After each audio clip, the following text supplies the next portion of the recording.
brief background here. The minor prophets, the 12 minor prophets, directed their messages to different portions of the people of God in history, in ancient history then. There were some that their messages were directed to the northern tribes, and there were some that their messages were directed at the southern tribes. The message of Habakkuk. Habakkuk was a prophet whose message was directed to the house of Judah, to the tribe of Judah, the southern tribes. We know that when Solomon died, his son, Rehoboam, who became king, listened to the advice of his young friends in terms of how he should relate with the people on taxes and on gentility or fairness. And Jeroboam, the son of the slave woman, was able to rally the people together when they rebelled against Rehoboam. So your turns, O Israel. And Israel, as a people, as a nation, split into two. I believe we all should be familiar with that.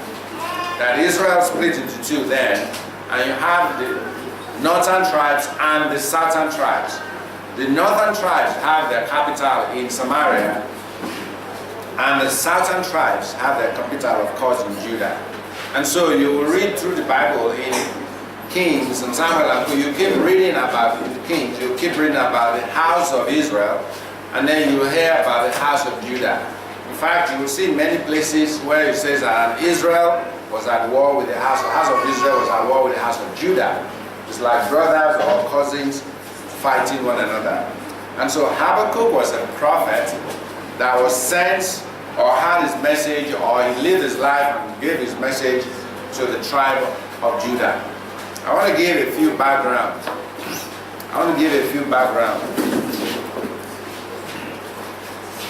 The timeline, in case you have opportunity to write notes in your Bible, the timeline for the prophet Habakkuk is given in chronology to be about 607 BC, about 607 years before Christ was born. The message went to the house of Judah, as I mentioned, and it was a time when Judah was turning against God. Of course, we know all through the history of God's people, they were always going against God's will. It eventually, of course, led to their captivity. First, the northern tribes by the Assyrians, and then, of course, the southern tribes by Babylon. And so it was at this period when the house of Judah was not following God. They were just doing whatever they wanted. They were following false God. They were not honoring God's Sabbath. They were marrying non-Israelites, people who were taking them away from God's laws and God's will, as much as God had warned them against. And so Habakkuk, a prophet, came to them at that time. Habakkuk is a professional prophet.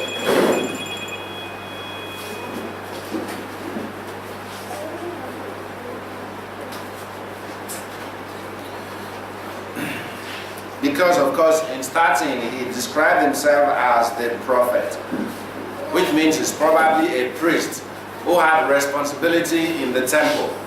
Towards the end of it, as we read, he's probably one of those priests who also was, because he sang a praise in the end of it. I was playing some instrument.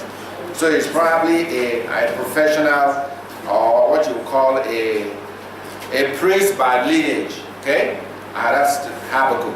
It's just 3 chapters. And so we're all going to read it together, starting from the front. And then we'll look at lessons we can learn from Habakkuk. One of the reasons I want us to do this Bible study now is that Habakkuk was, you can call Habakkuk a free thinker, a prophet of God, but someone who is not afraid to ask questions. It's interesting that when you study the Bible and you look at how God related with people, we get to understand him a bit more personal. For example, there are those who are fathers, or who are bosses, or who are leaders. And the way they relate with their children or their staff, such that the children or the staff are totally afraid of them more than anything else. We are supposed to be afraid of God, isn't it? To have a fear of God. The Bible says the fear of God is the beginning of wisdom. But that fear of God is not morbid fear, isn't it? It is not morbid fear. It is a fear that shows love of God, a fear that we do not want to go against His will. And so there are those who primarily, the way they interact with their people is just fear. The children of their staff, or their people, are simply afraid to go talk to them. And if they have questions on decisions or policies, they cannot ask. Because it's like, how dare you ask this question? God doesn't relate like that. He sometimes relates with us on a very personal level. And then, of course, in the midst of all the troubles that we are facing right now in this country, people sometimes begin to wonder. And they begin to ask perplexing questions. Does God even exist? What is He really doing? Is there any use to even trusting God or even relying on God? Is it of any value in this day and age to even be hoping and thinking that a God exists that interferes in the life and the affairs of men, or especially in the affairs of an individual, to order their steps, to improve their future, or to make their path straight? Is there the possibility that our future and our success or our peace of mind truly rests in the hands of God? Or is it truly resting on ourselves? So Habakkuk was a prophet who was not afraid. Giving me a summary to this book of Habakkuk, was a prophet who was not afraid to ask God serious questions. He was actually quite bold in his personality, because when you look at what people say, you can get an inkling as to the kind of person you are. He asked direct questions from God. He had things that were worrying him, and he was not afraid to ask God. And when he was asking God, he said, you know what, this question I'm asking you, I'm going to go and wait on the watchtower and wait until I hear what kind of answer you will give me. I want to understand why this is happening. What are you doing? Why are you looking? How can there be so much wickedness? How can there be so much suffering? How can there be so much evil? How can people be so disrespectful? How can people just have turned against you like this? Now, as a priest, you can understand why he will feel passionate about that. People don't care again about God's things. People are busy. They are struggling, trying to survive. And those who are doing well are continuing to struggle to make sure they continue to do well. People don't want to either pay obeisance or pay attention to things of God. Everybody is busy chasing their own lives. Everybody is busy doing their own thing. Nobody really wants to have a healthy respect or fear of God. People will only do what is convenient when it comes to worshiping God. Perhaps in the temple, the regular sacrifices or the offerings or the worship that people are supposed to do, if there is something that has to do with business or personal life, people would rather go to for those personal business issues than to come to worship God as God has commanded. Some of the requirements that God has asked of them, people will not take it as seriously as they should. And if personal things come up, they would rather shout them rather than for them to focus on what God was saying. And so Habakkuk was like, why is God looking at all of this? Are you not the one who said people should do this? And yet they're not doing it, and you're doing nothing. And of course, because people are prospering, things continue to go well for them. There is no reason why people should think God is not happy. So, why are you allowing this? And Habakkuk was not asking these questions lightly. He was actually directly confronting and asking God, I need an answer. And of course, God responded. And guess what? God responded, perplexed him again. He was shocked. Are you not God?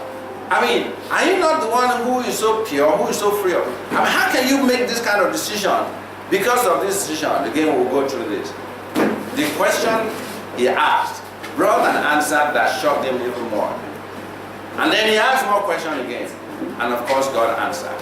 And by the time God answered him the second time, Habakkuk understood that, you know what? Even though I don't understand what is happening, even though I can't really see the wisdom in this God truly is wonderful. I can trust his wisdom, I will trust his goodness, and I will trust his judgment. And in his conclusion, he ended up praising God for who he was, or who he is, and who he is always and forever will be. And I've given us a summary line of what Habakkuk is all about. Again, it's a prophet who saw conditions around him and questioned why God allowed them to be so. Oftentimes in our lives too, especially as we go through life, we have situations where we begin to wonder, where is God? What is God really doing? Incidentally, unlike the times of old in Habakkuk, when God could talk to him directly, the Bible says in Hebrews, in times past, God speaks in vision and dreams and through prophets. But he speaks to us these days through his Son. And as we study God's word to try to understand what he is doing and why things are happening, God speaks to us in moments we do not even expect. We hear his voice, as clear as if he's whispering in our ears. And he can do the same thing he did to Abel. Give us a courage, a faith, a strength, and a belief and an embracing of God's power, his wisdom, his sovereignty, that will settle us. So much so that we will never be shaken again. Before we go on, I want to again give a few more background to the story of Habakkuk. You can divide Habakkuk into two main categories. It's just 3 chapters. The first 2 chapters is called Habakkuk's perplexity. He was just perplexed. What is happening? And the last chapter, of course, is about his praise. He started with a question and ended up with praise. In fact, sometimes you can contrast it with Jonah. You know, Jonah was called by God, okay? Habakkuk actually sought God out. Jonah ran away from God. Habakkuk actually ran to God for answers. Jonah was talking about the salvation of the Gentiles. Habakkuk was talking about God's punishment on the Gentiles. At the end of it, Jonah was almost foolish in his end, because after God did not destroy the Ninevites, Jonah wasn't that happy. And he even got a little bit impetuous, petulant, when something that grew, give him shade, died overnight. In the story of Habakkuk, he ended being more wise than before. So you can divide Habakkuk into 2, his perplexity and his praise. So let's start reading, and we'll see some of the storyline that I've summarized for us. So we're going to read actually across the line, okay? We're starting from the first row to the end, and then we take it from the back to that line. So we're going to start with, this gentleman in front. We are going to start. Yes, I think you should read, I know it's a far from that. His face looks familiar. 2 verses, please. Or the first 3 verses. Habakkuk, chapter 1, yes. Oh Lord, how long shall I cry, and you will not hear? Even cry out to you. Did you jump verse 1? Sorry. Okay, the body in which the prophet Habakkuk saw. 2. Oh Lord, how long shall I cry, and you will not hear? Even cry out to you about violence, and you will not say, why do you show me iniquity and cause me to say trouble? For plundering and violence are before me. There is strife and contentions arises. Actually read up to verse 4. Okay. Therefore the law is powerless, and justice never goes forth. For the wicked surround the righteous. Therefore perverse judgment proceeds. Okay, this is his first perplexity. You can see this is, read between the lines here. This is a bold statement, isn't it? Say, Lord, how long are you not going to hear me? I'm crying out all the time. I'm telling you, violence. Things are tough. Things are difficult. Things are not working well. There's just wickedness and evil everywhere. You seem not to hear. And then he says, why are you? Because you know what he's saying there. That's what he's saying. Look at that verse 2.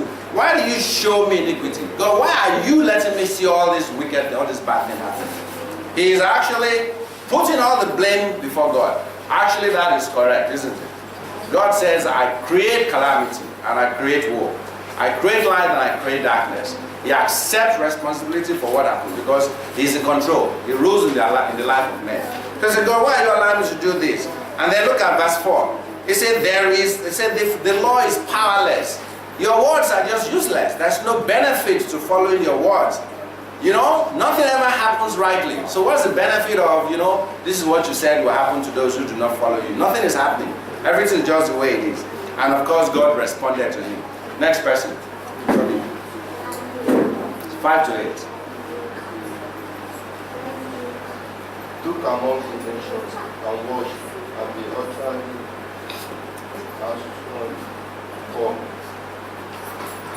astounded, for I will walk a walk in your days, which you will not believe. Thou it will be told to you. For indeed I am raising up the Chaldeans, a bitter and a hungry nation, which marched through the breadth of the earth. Hold up, sir. See, in response to his statements, God said, okay, I'll paraphrase. Alright, you're complaining, right? No problem. Shine your eyes, okay? Just look carefully. I'm going to do something that you will hear about and you'll be shocked, okay? Because all this thing that you're seeing that is happening, I look as if I'm not doing anything. Oh, I'm not sleeping. You see, I am preparing the Chaldeans. Those are the Babylonians. I'm getting them ready. They're going to come and they're going to fill the earth. As you read further, you will see what God is saying is going to do or what he's planning. Even though it looks as if everything is happening and God is folding his hands, not looking. God is actually doing something. God says, just watch, just be careful. You keep your eyes open and you see what I'll do. I have my plans, I know what I'm preparing behind me. Continue, please. For indeed I am raising a Chaldean, a bitter Toby, raise your voice, please. which march through the breadth of the earth, to possess the dwelling places that are there, that are not theirs. They are terrible and dreadful. For their judgment and their dignity possessed from themselves. Their horses also are swift than leopard, and more violent than even wolf. They charted change ahead. That having come from afar, they fly as the eagle. Listens to it. Okay, we're probably going to bring it to 2 verses to be able to go through this quickly. Now, God is telling him the characteristics of the Chaldeans, the Babylonians that he was bringing. They are swift and they are terrible. They are tough. And they will take what they did not sow. They will plunder. They have no regard for anything except their own decisions and their own judgment and their own laws. And they will exact a terrible vengeance on the people that Habakkuk was complaining about. Next person, verses 9 and 10. They shall come up for violence, their faces shall stop up at the east wing, and they shall gather the captivity as the sand. And they shall scoff at the kings, and the princes shall be a scorn unto them. They shall deride every stronghold, for they shall keep dust and take it. Okay, so he's talking about those Chaldeans and what they will do when God brings them. The Chaldeans are Babylonians, and you know in history that the Babylonians are pagans. In fact, their paganism is such that in the scriptures and in prophecy, the Babylonians are used to represent everything that is depraved and wicked and evil in this world, okay? And those are the people God said he's preparing and he's putting together, and he's going to bring them to come and bring judgment upon the nations around Habakkuk, the nation of Judah. Verse 11. Next person, verse 11. Then his mind changes and he transgresses. He commits offense and was striving this power to his God. Okay, he's talking about these Chaldeans. These people, they are so strong, so swift, so deadly, so wicked, that when they come, everywhere they go, they plunder and they raid and they kill. And of course, they believe everything they are doing is about the power of their God. But it is God who actually is giving them the ability and using them to punish his people. I'm asking him to stop there. I will read the next verse, because right from that point, from verses number 5 to 11, was God's response to Habakkuk's first question. And God told him, okay, you are complaining that these people are so wicked. This is God's children, okay? God's children are not doing anything to follow God. Everybody is busy doing what they want. And everybody doesn't care about justice. Nobody cares about God's law. They just do whatever they like. And God said, don't worry, I'm not ignoring it. I'm actually preparing a terrible people, and they're going to come and exact judgment on this, my people. They will deal with them so badly that the people will not know what hit them. It will be so bad you will never have seen such in your life. And of course, it raises a second question before God. Okay? Look at it this way. Your son comes to you and says, Daddy, my brother is doing something like this. You can see what he's doing. He's doing this and you are not doing anything. Why are you looking at him? Why are you indulging him? Are you not the one that said that we should not do this, you should not do this, and yet he's doing those things and you are doing nothing? And God said, don't worry. You know what I'm going to do? I'm going to meet some area boys at Kotu. Those boys who drink Igbo. I'm already working with them. By the time they will come, when he's going out there, they will deal with him so much. In fact, he will see death, he will think that, he will see death, he will be crying for death to come, and death will not come. And the son is like, you want to go and bring area boys to come and deal with your son. It's similar to what God is telling Habakkuk here. And so obviously, it raises a second question in Habakkuk's mind. Verse 12. Read verse 12. And the next person read verse 13, 14. Everybody won't read this, so it's not a long chapter. Okay. Are you not from everlasting, O Lord my God, my Holy One, we shall not die? O Lord, you have appointed them for judgment. O Lord, you have marked them for correction. Okay. So Habakkuk said, but God, I can't believe this. Are you not God who is from everlasting to everlasting? Are you not the righteous God? How can you be dealing with these evil people? People you've already, these are not people you have called. These are not nations that you have called. The nation of Israel is holy. God says, these are my firstborn. And God said that through Moses that it's not because the Israelites were holy or they were better. In fact, Moses said they were stubborn, stiff-necked people, isn't it? But because God chose them, because again of Abraham's obedience, the children of Israel are a chosen people, a royal nation, a special people to God. So how can you now look at these Gentiles, these people around you that have been marked for destruction? These people don't even care about you at all. How can you be working with people like that to come and deal with your people, to correct your own people? Who? Are you not a righteous, holy God, a pure God? That was Habakkuk's second question to God. Continue reading. Next person. You are of purer eyes than to behold evil, and cannot look on wickedness. Why do you look on those who deal treacherously? A right question, isn't it? I mean, why should God be looking at getting the Chaldeans, obvious pagans, and wanting to use them to chastise some people? Continue. And hold your tongue when the wicked devours a person more righteous than he. Do you hear that? How can you sit back and allow those evil, wicked people to come and be destroying and dealing with your own chosen people because they have gone wrong? I mean, what is the wisdom in that? What kind of purity is that as a God? Next person. Oh, verse 14. Why Yes. do you make men like fish of the sea, like creeping things that have no ruler? You know, those are direct statements, isn't it? You read through the entire Bible, you find various personalities for various ones. Habakkuk stands out as a prophet who seems to be a very tough cookie. Every time I remember Habakkuk, I used to think of one of our ministers who will argue and say, God, you know what? This is only what I want from you, okay? This is all I want from you. What's wrong with you? Why are you not giving it to me? Habakkuk asks direct questions, okay? Why do you make men like fish? What's your problem? Why are you dealing with people? Why are you treating people like the next person? 15, 16. They take up all of them with a hook. They catch them in their net and gather them in their target. Therefore, they rejoice and are glad. 16. Therefore, they sacrifice to their net and burn incense to their target, because by them their share is sumptuous and their food plentiful. Next person. Verse 17.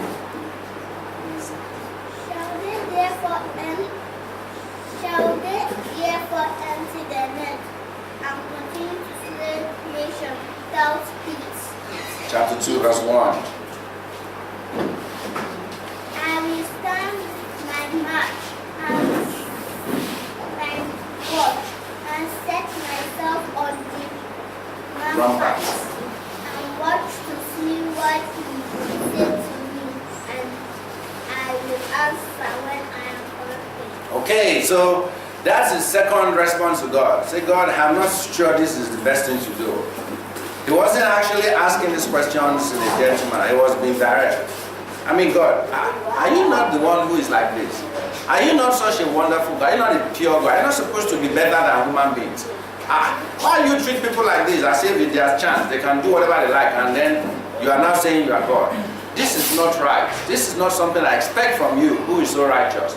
And then by the time you finish, you know what? I'm going to go and stand on the watchtower, on the ramparts there.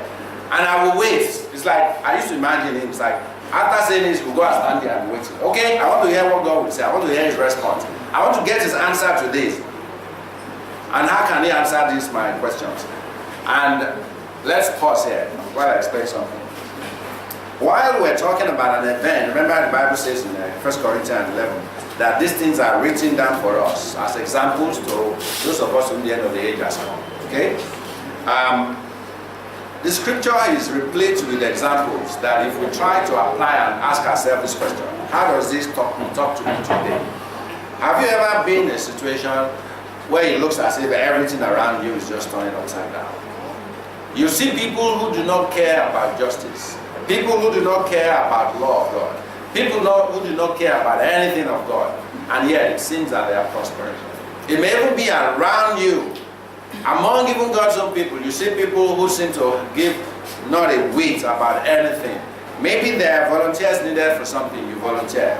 Maybe you are volunteering required. You are helping in this, you are serving in this area, and you are doing your best to try and obey and keep God's laws as much as possible. Putting God's will ahead of your own decisions. And yet, instead of getting rewards, it's just consequences and consequences and consequences. Because in life, we do not always get rewards for doing what is good. We do not always get rewards. Oftentimes in life, you do what is good, you do what is right, and yet nothing seems to happen well. Why did the Bible says, do not get weary of doing good? Because it's easy to get tired of continuing to do the right thing all the time. Have we gotten to a place where we are wondering? You know, they kept telling my parents or myself, I've studied the Bible, I kept growing, I'm reading, I'm fasting, I'm praying, asking for God to change my situation. I prayed the prayer of Jabez a million times, and God hasn't changed my situations, He hasn't changed my circumstances. People are pressing me at work. I'm finding it difficult to pay my house rent. I'm finding it difficult to pay my school bills. I'm finding it difficult to even eat. It's like I'm struggling from hand to mouth. Every opportunity that comes in business and things, something just comes up, and maybe because I have to follow principle, or because it's against one principle or the other of God, and I'm not willing to compromise, I lose those opportunities. And my other friends will make fun of me. Even if possible, men within the church of God will tell you, oh boy, you'll be fool. Remember, it was David's close friends who told him that God had delivered your enemy Saul into your hands. And it's true, Saul was his enemy, isn't it? And it happens to be where David could kill him. And David had been anointed as king. So he knew he was to be the next king. David also has been privy to evil spirits entering Saul. And when Saul wanted to spare him, so he knew that Samuel had turned against Saul. God had turned against Saul. And he had been appointed as the next king. And yet, David said, far be it from me to lay my hands on the anointed of God. This man will die in battle, or God will remove him, but God put him there. God will take him out. Sometimes our friends too may be making fun of us. You, Beleo, Mr. Nice person, God fearing man. Look, you know the Bible says that if you don't take care of your family, you are worse than an unbeliever. You have possibility to do this because of, say, you want to obey God. Either you want to keep the Sabbath, or you want to pay tithes, or you don't want to miss the feast, or something or the other, or you don't want to be a Mr. Nice guy. Okay, stay there and be doing it. When you do everything you can and you are successful, you can now have time and focus, concentration to follow God. Leave that one about God first and try and get yourself in order. It's possible situations like that may come, and we are asking questions.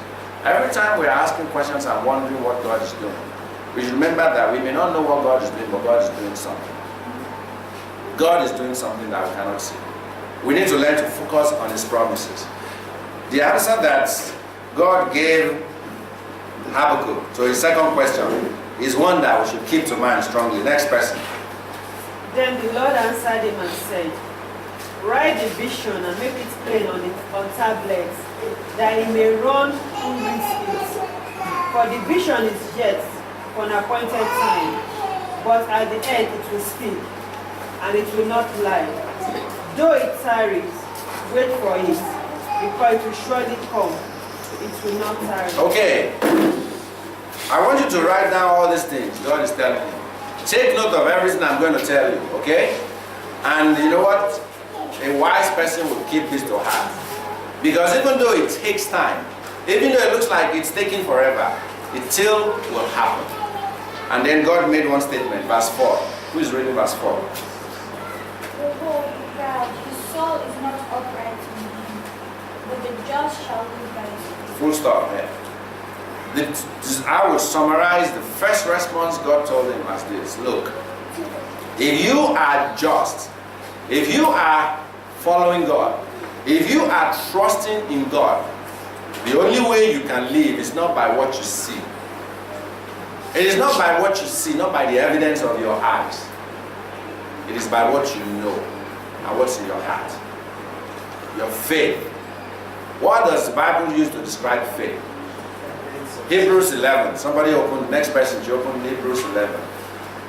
That's good to you. Hebrews 11. And read verse 1. Quickly. Hebrews 11 verse 1. Now faith is the substance of things hoped for, the evidence of things not The substance of things hoped for. This is something you have not yet seen, but you are sure of it. The evidence of things that what? That have not seen.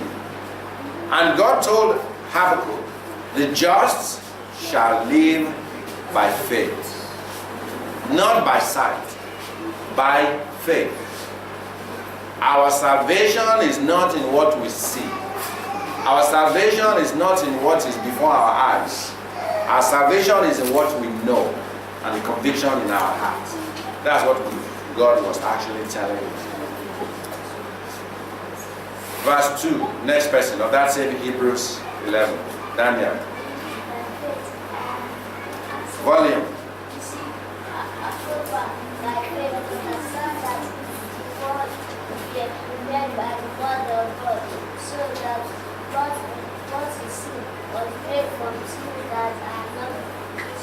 Exactly. Because it's that same faith that God was able to create everything. He created what is visible from what is not seen. How many of you have heard of what is called dark matter? Okay, very few people. Scientists always say that matter cannot be created or destroyed, or can be converted from one form or the other, one state to the other. They estimated that the amount of physical matter in the universe cannot account for the evidence, for the presence of the physical objects that is seen in the universe. Now, we cannot see air, but if the fan is blowing, you feel the air on your face. So they are looking at the fact that, okay, what we can feel based on the pressures and the things around us is not enough. It's not equal to the total value of what is supposed to be in the universe.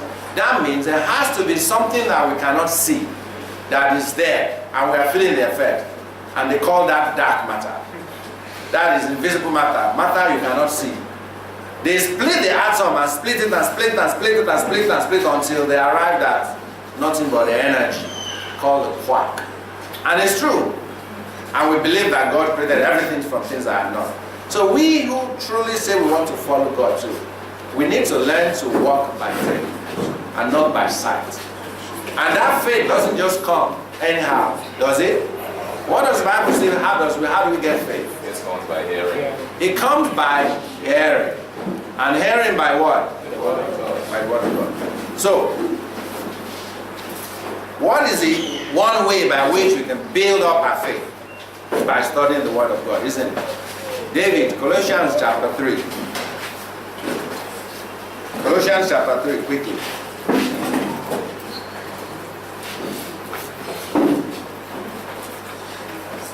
Verse 15. Verse 15. not that, but he will suffer loss. But he himself will save. Colossians 3:15. Is that what you are reading? And speak up, please. It should be 16. No, 15. I wanted to read 15 and 16.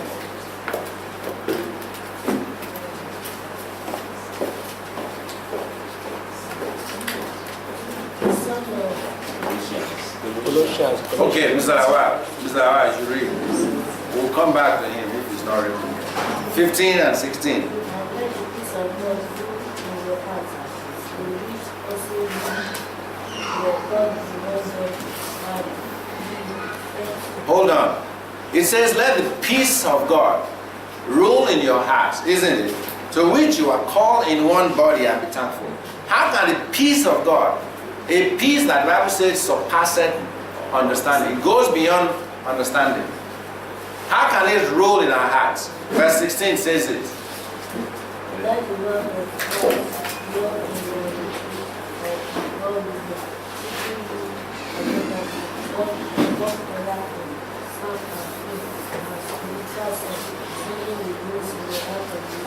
It talks about letting God's word dwell in our hearts, richly in all its wisdom. Let the word of God dwell in our hearts, richly in all its wisdom. And so if we truly want to live by faith, then we need to be letting God's word dwell in us. Oftentimes, knowledge is what makes a difference in understanding. And understanding makes a difference in wisdom. Wisdom makes a difference in the living, in the way we live. I'll give you an example. In ancient Egypt, there is a god called Osiris. It's supposed to be the god of the underworld. When people die, the priest of Osiris will do certain rituals on the dead. I'm praying for Osiris to grant that person a kind of a better opportunity in the afterlife. Now, there was a pharaoh that actually turned against Osiris, removed all the old gods and started worshiping a different god, a sun god. And guess what the priest of Osiris did?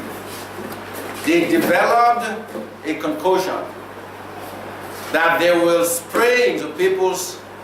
It's not tasty, you cannot taste it, you cannot smell it. But it's a very fast acting nerve poison. The moment you breathe it or it touches your body, in seconds, if I have it in my hand and I just use it to touch your skin, it automatically enters your skin. 1 second. It's not like you can, you don't even do that. The moment it touches your skin, the person just goes down like this. As if they pull the plug. And guess what? The person who goes down like that is actually like the person is dead. If you put your hand here to test pulse, there is no pulse. Put your hand in the nose, there is no breath. Listen to the heartbeat, the heart's not moving. And over a period of hours, the person becomes cold and stiff, like a dead body. They actually believe that the person dies. And then the priest will now say it's because people turn against Osiris. And they told people to rise up against that pharaoh so that Osiris can bring up their children. It's the children that are dying and the animals, so to say. The adults weren't dying. Well, they needed the adults to be able to fight the pharaoh. Guess what happened? They told the adults, if you want, because the adults will come and beg for their children to be able to enjoy life in the afterlife, and say, no, Osiris will do something better for you. They will bring your children back to life if you will go against the pharaoh and remove that betrayer pharaoh. And of course, they will just throw something in the ground like this, and everybody there will just faint. By the time they wake up, the children who are all dead for over 2 days, they'll be dead for 2 days, some of them 3 days. Body is cold and white. They start jacking like this, and their body's warm. And within a week, the children are back to life. Now they believe that's the power of Osiris. You know what? 200 years later, Napoleon started his own research. They found out there was a nerve agent. And it was another nerve agent that simply stimulated. What the nerve agent does was to simply stimulate them. It slows down, just like when somebody's in a coma. The heartbeat is about 1 beat per minute instead of 72 beats per minute. So you do not feel the heart pumping. There is no breath. The breath comes. They take in oxygen just about maybe once every 5 minutes. And the brain activity is still there, but it's like they are dead. And the entire warmth of the body drains away, and they look like they are really dead. And then when they apply the antidote, the people come back to life. Now, knowledge has changed the way people relate to that kind of thing, isn't it? If one doesn't know what the problem is, one will believe that, oh, they have killed, my child died, and they brought my child back to life. And the person behaves in a foolish way that will get him killed in the end. But knowledge will change action, isn't it? Because when you have knowledge, it gives you opportunity, and it gives you, it changes the way you behave, which is wisdom anyway. And you end up changing the way you live your life. The same way as we study God's word and as it goes into our minds, God's Spirit lets us understand His will. And as we understand His will, we have the confidence to understand what happens around us. We are not perplexed, we are not worried, we are not discouraged, we are not frustrated, and we can take steps and decisions that will continue to allow us to be relevant in God's plans. Back to Habakkuk. Next person to read.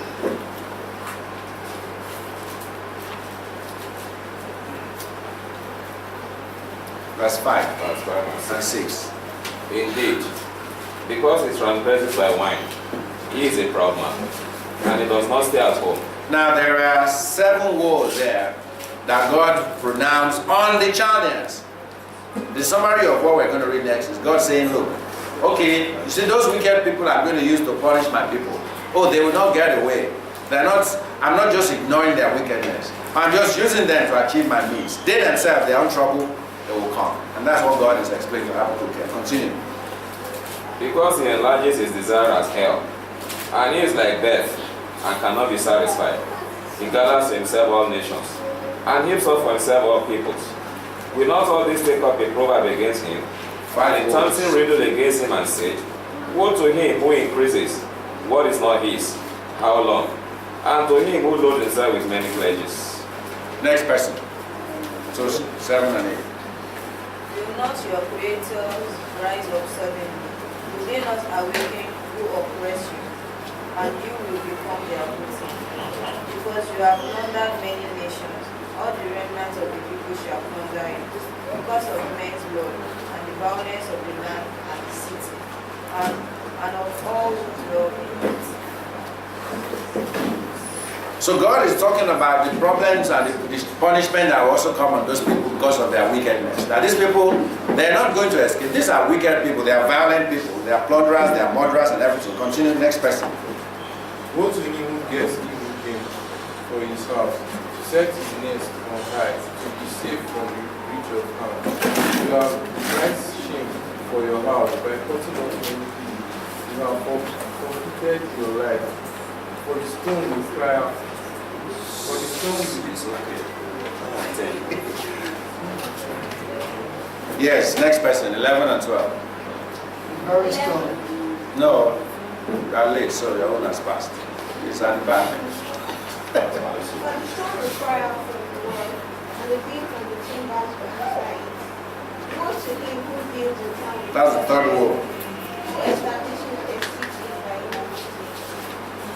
Behold, it is not of the Lord of hosts that the people labor to pay the fire, and the nations weary themselves in vain. For the earth will be lifted. When it says labor to fuel the fire, it means for people to walk without getting any benefit, without any lasting effects. Okay? The Hebrew word used there is like people walk for nothing. There's no benefit, there's no effect from it. Continue. For the earth will be filled with the knowledge of the Lord, of the glory of the Lord, as the water covers the sea. Okay, so he's saying God is not a God who overlooks evil. You see, people who are doing this kind of evil, like the Chaldeans are doing, this is God's judgment that will come on them. People who are doing this kind of evil, this is God's judgment. This is what's going to happen to them. Of course, there's time is coming when the whole world will be under God's authority and they will all know what God wants. Continue. Next person. Woe unto it that give his neighbor drink, that thou go to the inn, and make him drunk also, that thou may look on their Nakedness. nakedness. Thou hast filled the shape for glory. Drink thou also, and let their footstool be uncovered. The cup of the Lord right hand shall be turned unto it, and shameful fury shall be on the earth, shall be on the ground. Next person. For the violence alone to Lebanon will cover you, and the plunder of beasts will make them afraid because of men's blood, and the violence of the land and the city and of all who dwell in it. What profit is the image that its maker should carve it? The molded image, a teacher of lies, that the maker of its mold should rest in it, to make mute idols. So God here actually is listing the sins and the characteristics of the Chaldeans, and his own punishment that will come on people who do that. But of course, he's saying that even Israel, when he says you, even Israel is guilty of such behaviors. And they themselves are therefore deserving of the same punishment that God is bringing upon them. Verse 19. 20 concludes the statement. Okay, 19 and 20. Yes. Woe to him who says to his awake, to silence to arise, it shall teach. Behold, it is overlaid with gold and silver, yet in it there is no bread at all, but the Lord is in his holy temple. Okay, let's stop there. Hello, finish verse 20. Yes. Let all the earth keep silent before him. Okay. Picture it this way. It's sometimes good to be a bit dramatic. Picture it this way. Habakkuk complained about violence and evil and everything. People don't respect God, people don't care. And what's God doing? And God said, don't worry yourself. I'm actually preparing some people who are wicked, more worse. They will come and they will deal with these people. And Habakkuk complained that how can you deal with wicked people? Come and deal with your own people. I thought you were going to do something to bring them back. I mean, punish them at least for the sake of bringing them back to your own. Evil people, this is not what I expect of you. And then God said, well, here's the issue. See, those same evil people, this is what they do. And this is, we listed 5 woes on them. These are what they do. Violence, greed, murder, idolatry. These are the things they do. And yes, I will bring punishment upon them. But you know what? Even your people are guilty of the same thing. And they are deserving of the same judgment. They are deserving of the same problem. But the time is coming, of course, when the whole world will come to understand what I want. And after God explained the punishment is going to bring on evil people, it's interesting God ended. Say, look, but the Lord is in his holy temple. Let all the earth keep silent before him. It's like, you know what? I have said what I will say. I think the end of the matter is finished. I think you need to just zip it privately. I think you need to just what? Just zip it. Alright?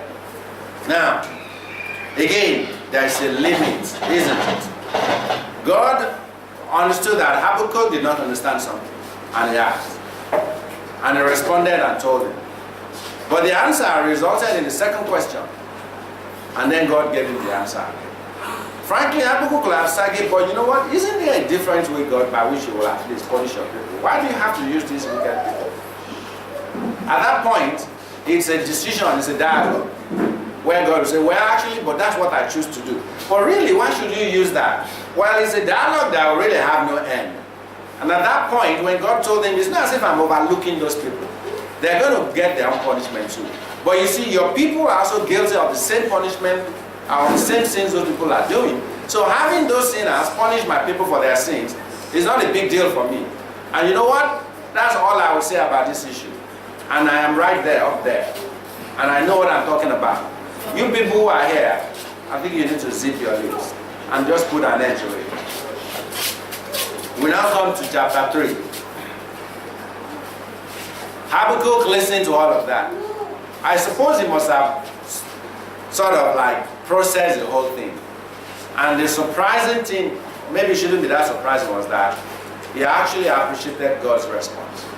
He saw it from God's perspective, that okay, God's people are not following him. God wanted to punish them. He desired to bring people out to come and punish them. But he promised, of course, there is a time when he will still restore his kingdom and his knowledge, that everybody all over the world will come to understand. But for now, I'm bringing these people who are also sinners to punish my people who are sinners. The severity of the punishment is none of my business. Those people deserve death. My people deserve death. But those people who deserve death that are going to punish my people, I will be the one to punish them as well, because they will also get their own when their time comes. And that's about all I will say about it. And Habakkuk appreciated that, okay, actually I appreciated what God has said, and I accept what he has said. And in the last chapter, I started praising God and the wisdom of God. That, okay, I understand what God is really doing. So I shouldn't just look at things and assume he's doing nothing. He has a plan. He has his own timetable. And I will trust in his timetable, and trust in his wisdom, and trust in his power. Next person, chapter 3.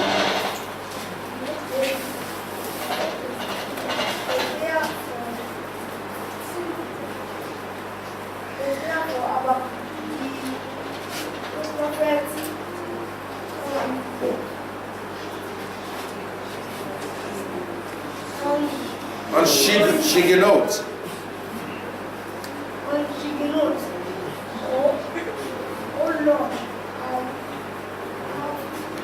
Oh Lord, I am asking,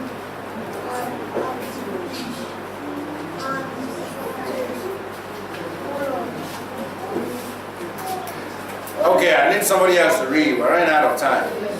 Okay.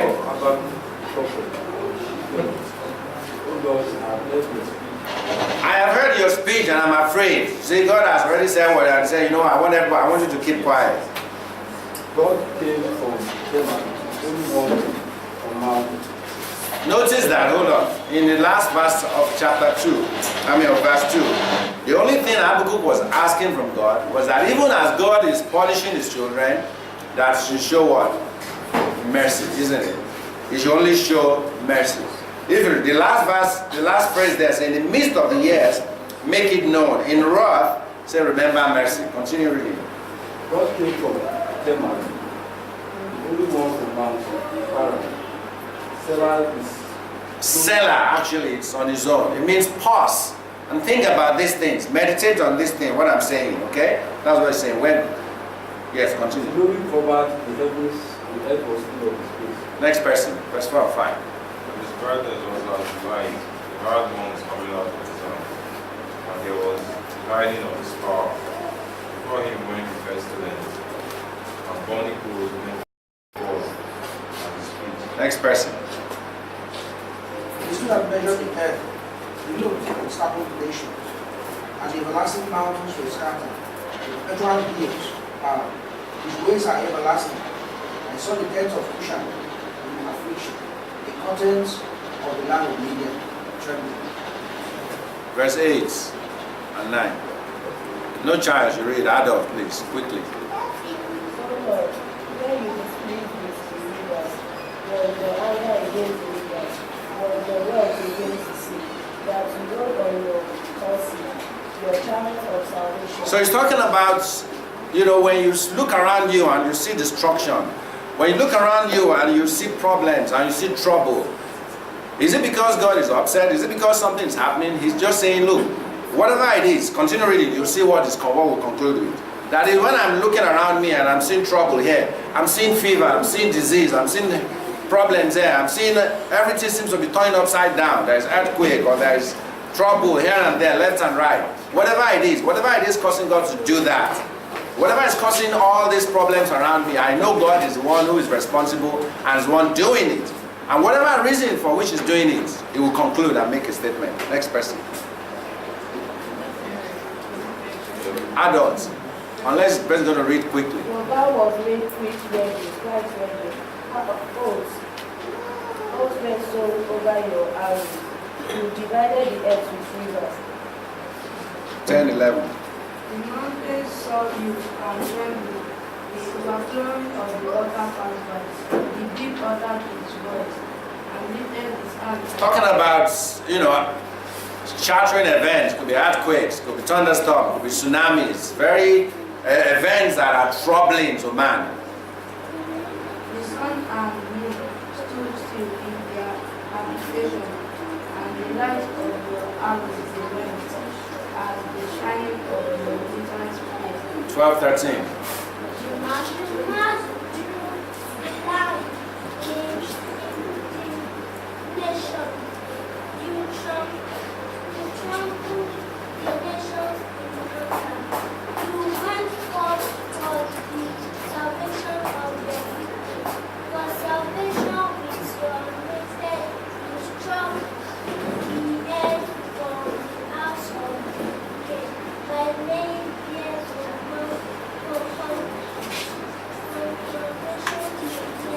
Selah. Again, he was recounting some of the events that what God had done on behalf of his people to deliver them from their enemies. Next person. He trusted in his own arrow. He heard of the Philistines. They came out like a whirlwind and stand arrow. Their rejoicing was like feasting of the poor and sick. You walk with your horses through the deep of great waters. 16, 17. When I heard, my body trembled, my lips quivered as well. Brothens entered my bones, and I trembled in myself, that I might rest in the day of trouble. When he comes up to the people, he will invade them and within them with. So this is Habakkuk mentioning all the things that could happen around. The good, the bad, and the ugly. Mentioning everything that could happen. The good, the bad, and the ugly. Then he concluded verse 17 downwards. Next person, 17, 18. Though the fig tree may not blossom, nor fruit be on the vine, though the labor of the olive may fall, and the field yield no fruit, though the flock may cut off the flood, and they be broken in stores, yet I will rejoice in the Lord, I will rejoice in the God of my salvation. Okay, so his conclusion here is this. You know what? Everything around me may be looking upside down, topsy-turvy. Things may be difficult. It may look as if God is not there. It may look as if everything is just fighting against me. Yet, he said, I will rejoice in the Lord. I will joy in the God of my salvation. Last verse. The Lord God is my strength. He will make my feet like gas feet, and will make me walk on my high heel to the chief musician with my strength and strength. Okay, so the story of Habakkuk is the story of a prophet who saw everything around him not the way it was supposed to be, and he was passionate enough about God that he got concerned. I was wondering what God was doing, that he was not addressing this situation. For a priest, for a prophet, you can use that word, a pastor, who seems to be like maybe when you have service, for example, like this, you see just 2 or 3 people. And no matter how well you talk to people, you visit or you encourage, everybody's like, you know what, this is difficult, you know what, I'm trying my best, and nobody comes. And the guy gets a little bit frustrated. Says, excuse me, what's happening? What is really happening here? You know, people have jobs, they have this, everybody is still complaining. What is really happening? And then God gave him the reason that, look, I'm not forgetting everything. I know what I'm doing. This is what I'm planning to do. By the time God finished talking to him, 2 things in the response God gave him. God said, wait, you see, the just shall live by faith, not by sight. One lesson there is that. Don't look at everything you see around you. You must stand on what you understand and what you know. And let that thing guide you and let it strengthen you. You must stand not on what you see, but on what you know. And for us today, how can we know? We need to study God's word. For example, if you look at the story of Job, that's part of God talking to us. God himself said Job was a righteous man. He said there was no one righteous like him in all the earth. Careful enough to make sure he does everything he needs to do, even making sacrifices for supposed sins of his sons. And then the devil said the only reason why Job is a good person is because God protected him. And Job told God, you see, for human beings, if you don't protect them, they can never follow you. Take away every blessing, every protection, every hedge you use around this guy, and the average human being will curse you. And God said, you think so? Alright. It was like Job became a champion to defend God. And as God was allowing the devil to take away all his blessings, in one day, all his businesses crumbled. Within the next day, 10 children dead. See, those children weren't sick and they recovered. Dead. Okay? He lost 10 children. And then everyone else turned against him. His wife also turned against him. And then he had a personal sickness. And yet, Job said, even if God comes down from heaven and takes a spear and puts it in his chest, he said he would still trust in God. Now, we read that portion of scripture, and it can help us understand that, you know what? God is always aware of everything that's happened to us. Perhaps, maybe what is happening to me or to you, whatever it is you may be facing, may be simply a reenactment of Job. And maybe the devil is there telling God, you see that person, he says he loves you. Let's find out now. You see that thing he has been wanting all this time, take it away from him. You see whether it will not run to that side. How do we know whether that's not what is happening? Can we trust God's word? Jeremiah 29:11. What did it say? I know my plans for you. That's what God says. He said, in conclusion of that verse, he said to give you a hope and the end you expect. Isaiah 43 verse 1 and 2. I know you by name. That's what God says. He calls us by name.